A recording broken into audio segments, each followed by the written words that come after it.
नमस्कार मैत्रिणो, माही आरीवर्क फॅशनमध्ये आपलं स्वागत आहे। आज आपण आरीवर्कचं मेजरमेंट कशा प्रकारे घ्यायचं हे शिकणार आहोत।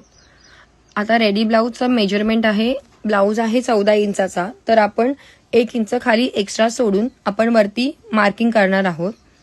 टोटल आपण 14.5 वरती मार्किंग केलेली आहे, अर्धा इंच खाली आपण ब्लाऊजसाठी सोडलेला आहे।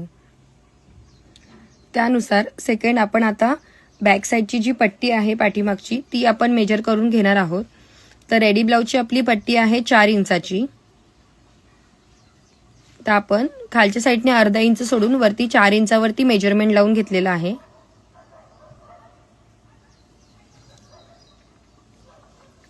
त्यानंतर आपण आता शोल्डर पट्टी आणि गळा रुंदी मेजर करणार आहोत। तर शोल्डर पट्टी रेडी ब्लाऊजची आपली 3 इंचाची आहे, तर आपण 3 इंचावरती शोल्डर लावून घेतलेला आहे आणि 2 इंचाचा गळा केलेला आहे। तर आपल्याला ते पूर्णपणे जॉईंट करून घ्यायचं आहे। आणि आपली जी खालची पट्टी असते आडवी पट्टी ती आपण लावतोय 3.5 इंचावरती। म्हणजे 3.5 इंचावरती लावायचं कारण हे आहे की त्याच्याने ब्रॉडनेस व्यवस्थित येतं आणि पाठचा गळा हा शिवून झाल्यावरती व्यवस्थित बसतो। तर वरती जी शोल्डर पट्टी आहे आणि खालची आडवी पट्टी ह्याला आपल्याला दोघांना जॉईंट करून घ्यायचंय।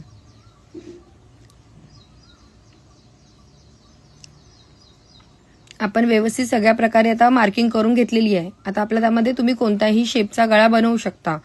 हा गोल गळा आहे, त्यानंतर तुम्ही पान गळा बनवू शकता। तुम्हाला जशा प्रकारे गळे बनवायचे त्या प्रकारे तुम्ही बनवू शकता।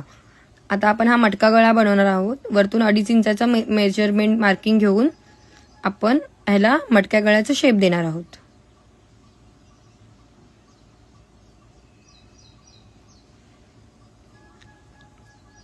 हा आपला मटका गळा रेडी झालेला आहे। ह्याच्यामध्ये तुम्हाला कोणताही शेप द्यायचा असेल तर ह्या बॉक्सच्या मध्येच आपल्याला शेप द्यायचा आहे, जास्त बाहेर यायचं नाहीये। जर तुम्हाला खालून ब्लाऊजचं ब्रॉडनेस वाढवायचं असेल तर आपल्याला खालच्या साईडनेच ब्रॉडनेस वाढवायचा आहे, एक एक पॉइंट घेऊन। वरच्या साईडने कधीही कोणत्याही प्रकारचं वाढत नाही। व्हिडिओ आवडल्यास लाईक शेअर